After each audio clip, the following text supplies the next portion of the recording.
want to talk about how in this lifetime you're going to find that things are subject to change and without notice.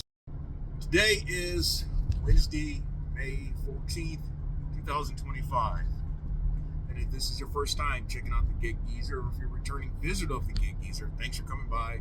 If you would not mind, hit that subscribe button, give my content a thumbs up, share my content among others, and I definitely welcome your comments in the section below. I mentioned in the teaser about how things are subject to change in this lifetime. And I'm going to tie this into what I've kind of talked about recently with dedicated routes and contracts. And you can say that really for anything. But I'm going to talk specifically about dedicated routes and contracts. And then using the example of what my queen mentioned to me this morning. Now, she has a primary gig that she does, in which they take out taxes. You can call it a W-2. But then she has a contract. She has a contract gig that she does, and she got notification last night that they said to cease with all services that you provide to your clients. In other words, that her contract right now is under review, and all services have been stopped. How does that pertain to delivery and transport? If you have a dedicated route situation, if you have a contract situation, you could get a notification like that as well. All of a sudden, you're planning on going out and doing a run the next day, and you get an email the night before saying, "Hey, don't plan on coming here today. Your contract is under review, and until further notice, we don't need your services." So then what do? Some people have built their businesses around certain contracts. That could be a big blow, a big blow. Or it could be it could be a situation where it's an inconvenience, but you can manage to keep going because you've got other things going on. The second scenario is the one that I would hope to be in that I'm not overly reliant on one particular source, because if that one source, that main source, the one that's driving your engine, isn't working, that could be catastrophic. That could put you out on the sidelines. Now, this is not something new that I've talked about, but I get because of the conversation that I had this morning, I'm conveying it to you, my audience, just as a reminder of how you really need to be mindful and observant and diligent about always keeping your options open. Now, I'm going to speak a little mischievously. When you are in your single days and you feel pretty good about yourself, and you don't want to be encumbered with someone, you always want to keep your options open. Or you're in a situation where you're out there, but you always want to say that I've got options. In other words, I'm not dependent on you for any validation or your comfort or attention. No, I've got options. There are other suitors out there. There are other potential suitors. Well, in the business world, even the best of businesses, even when they do diversify their revenue streams, their earnings streams and all, there could come a situation where their business still shuts down.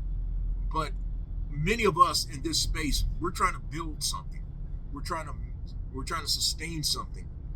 And in the process of building and sustaining, what you want to do, what you aspire to do, is to keep options coming your way so that you can achieve that goal of sustainment and building. So I'm about to turn into the parking lot for this last mile gig delivery opportunity. And I also have a catering opportunity. Yes, another fucking catering opportunity, but yes, I mean I do. And that may be what I do today because my body is screaming, I need rest. My body is screaming fatigue, so I need rest. But when I get back, we will continue this conversation.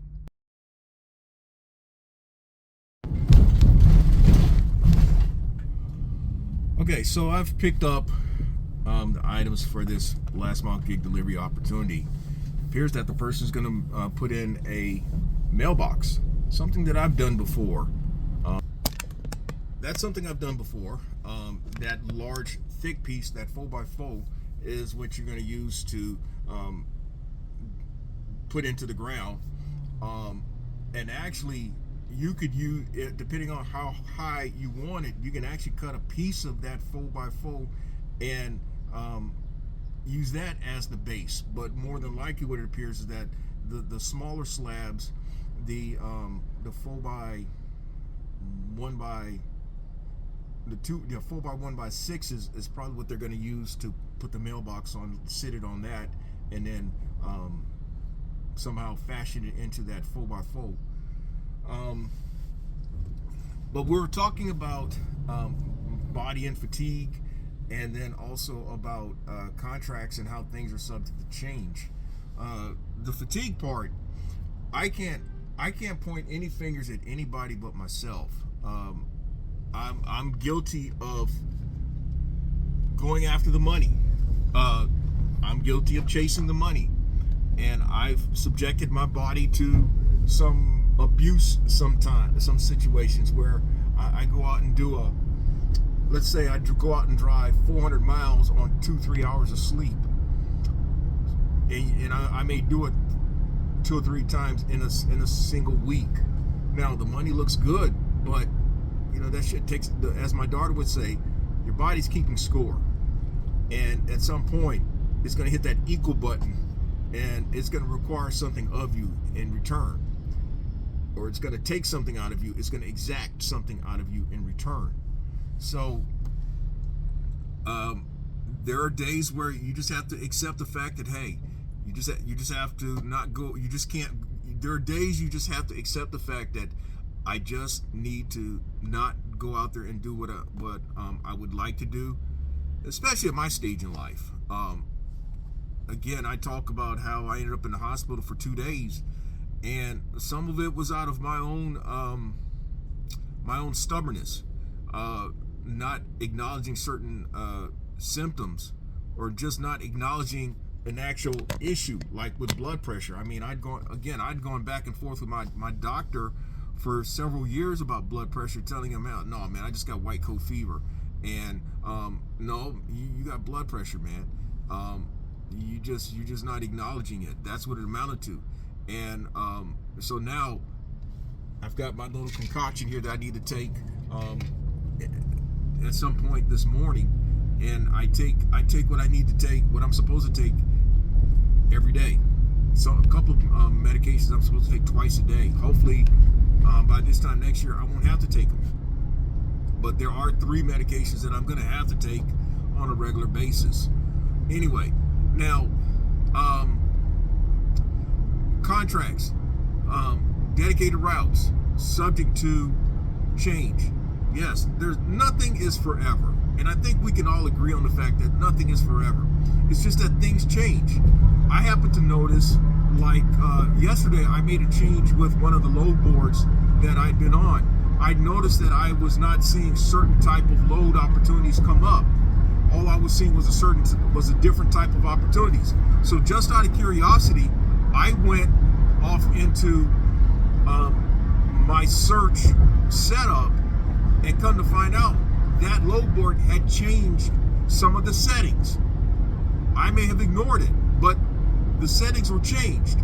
And so when I changed the settings accordingly, I've seen a couple of opportunities this morning under Sprinter van and box truck that I had not seen in recent days. That's just another example of how things are subject to change. Apps always announcing certain changes, certain procedures that they're requiring of you. Nothing is the same. You may call it refinement. You may call it modifications. I mean, even in what you do, you have to. Things are subject to change. How you go about doing things. Some of it could be in response to what something happened, good or bad. If it's something good, you realize that, hey, maybe I need to change things accordingly to that. If it's something bad, of course, you make adjustments according to that as well.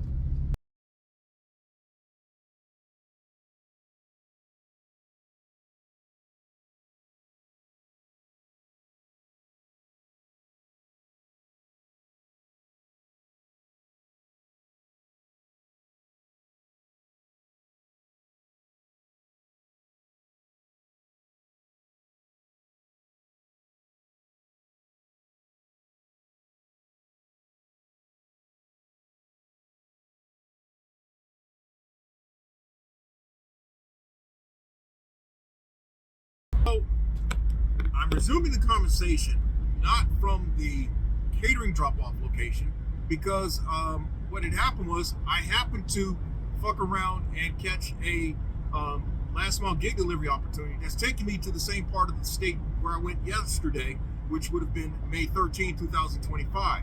I'm actually doing it for a little more money for the same distance, basically. So I think I did better. Now, how do things really uh, tie into the theme of things are subject to change?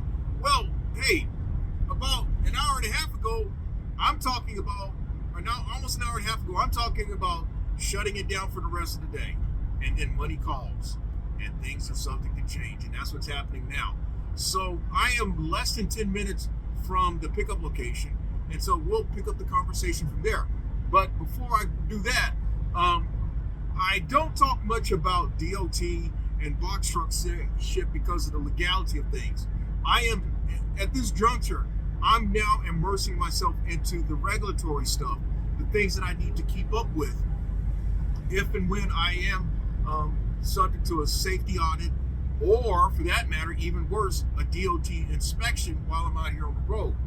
And with today being today and tomorrow and yesterday being a part of the well-publicized DOT Sweep Week, I just happened to notice on the other side of the freeway a truck being pulled over by DOT in that process. And supposedly what they're looking for first are the driver logs, which I mentioned briefly in my appearance on Steve Rideshare Rodeo's Beyond the Algorithm last night. I showed a picture of my logbook that I've been keeping up with. In fact, I'm reaching for it now. But this is the logbook that I've actually been keeping up with for the month of May. And you're supposed to keep that with you at all times as a backup. Some of them are looking for you to have the electronic logging device. But the other thing that they're looking for ostensibly are your tires. Well, I know that what I need, one of my rear tires is slightly low on pressure, and that's something that I've yet to take care of. But that is something that I will do before my next box truck load opportunity, whenever that will be, more than likely after tomorrow. But my point is, I'm kind of glad that, well, even though I did one yesterday, a box truck run yesterday, I was a little creative in the route that I took yesterday. But today I'm in the van, so I ain't got to worry about DOT, and that's a cool thing. With DOT, as what some say, vans go under the radar screen, only because typically the van does not meet the U.S. DOT definition of commercial vehicle of its gross vehicle weight rating being 10,001 pounds or more. So again, we'll pick up this conversation from the pickup location. And by the way, if you like the content that's been provided in this segment or in any other segment, hit that subscribe button, give my content a thumbs up, share my content among others, and I definitely welcome comments in the section below. All right, so my initial intent was to share some footage from the pickup location. And it was to be a pallet consisting of items of 150 to 200 pounds. There was no pallet. There was a stack of boxes, as you see here on the inset. And these were industrial plumbing items. One of them, that larger box, as you see here, was a water fountain. And then there's the bottom piece to go with the water fountain. And then there are a couple of toilets and some other pieces of equipment to go, or other items to go accompany it. And so now I'm heading about 115 miles in the same direction as I went yesterday, May 13, 2025. Now, funny thing is that it's taking me fucking forever to get close to getting on the freeway, because first I stopped to get something to eat, something that I got to do sometimes. And then I also had to stop and put money in the tank. I had 55 miles left. Well, I stopped by one gas station and they're working on the pumps, and so I had to go to a second gas station, and all the pumps were occupied. So I waited until one became available. But anyway, I'm on the road now, and what I will attempt to do is update this once I'm in range of the drop-off location. And while I'm at it, now I've already put out a short on it, but what I'm going to do is incorporate the short in this actual long-form video. It's been well publicized about USDOT Sweep Week, and the emphasis is on safety, namely with the time logs, the record of duty time logs, or the electronic logging devices. They're also supposed to be checking for tire pressure and tire wear, among other things. But in my opinion, the DOT is nothing more than a cash grab. They are paid to look for shit on your vehicle and in your business operation. And if they can hit you up for a ticket for something, it makes their day. That's just my opinion. Now, I've yet to encounter USDOT. I hear a lot of horror stories about USDOT. And again, I'm just now immersing myself into the administrative part of keeping up with all the proper paperwork and so forth. Some of the things that you have to do is like an annual, you have to pull your driving record once a year, drug and alcohol testing. What else? You actually have to have on file an employment application, even for yourself and for those who you may have driving. You have to, there's just a lot of paperwork that the USDOT looks for in a safety audit. And understandably, because you're in a legal situation, an attorney just going to eat you fucking alive. They're looking for stuff like that to capitalize. I mean, you may have your insurance, but they're going to take all of it. And you may not have any insurance afterward. So you have to have your ducks in a row. So that's all. So again, we're going to pick up this conversation from the drop-off location. And again, if you like the content that's been provided in this segment or in any other segment, hit that subscribe button, give my content a thumbs up, share my content among others, and I definitely welcome comments in the section below. All right, so I am coming up on the exit that I need to get off at to drop off these industrial plumbing supplies to a car dealership. That's right, a car dealership. And that will be it for me today. So as I mentioned in the onset about how things are subject to change, our ability to respond, our ability to adjust is chief for us in making whatever we do work. That's the last thought that I want to leave with you on this particular segment of the Gig Geezer. So what I'm going to do here is show you the pictures of where items were dropped off. I believe that I got to go by the parts section. Typically when you go to a dealership, you're going to go to the parts section for drop-offs. And then that'll be it for today. Again, if you like the content that's been provided in this segment of the Gig Teaser or in any other segment, hit that subscribe button. Give my content a thumbs up. Share my content among others, and I definitely welcome your comments in the section below. I'm in Wood Lane, as always. May your grind and may your hustle continue.